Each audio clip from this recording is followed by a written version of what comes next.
আরে তুমি কি খাচ্ছ? আচার? হ্যাঁ আচার। আরে কেন কেন? জানো না কেন?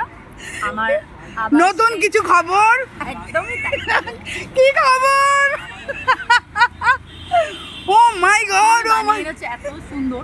আর এরকম একটা খোলা আকাশের নিচে, বুঝতেই পারছো আচারটা কেন খাচ্ছি আমি। এই তুমিও খাও, তুমিও খাও। উনি খাচ্ছে কেন, আমি না খাচ্ছি অন্য কারণে। একদমই তাই। সুন্দর হয়েছে। শুভ সন্ধ্যা। প্রতি রোববার আমাদের টক টক আচার এরকম বানিয়ে, বুঝতেই পারছো। মানে এটা আচার আলা দেখে বেয়ে দিতে হবে। ঠিক আছে, আচারটা ভালো? খুব সুন্দর।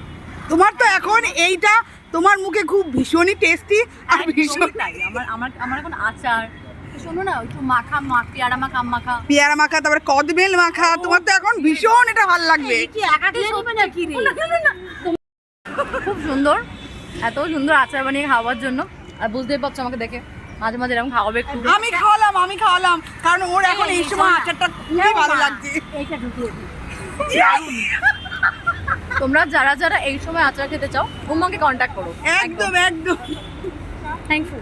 বেশি কথা বলবো না না। আচার খাওয়ার সময়। টাটা, বাই বাই বাই বাই। শুভ সন্ধ্যা, টাটা।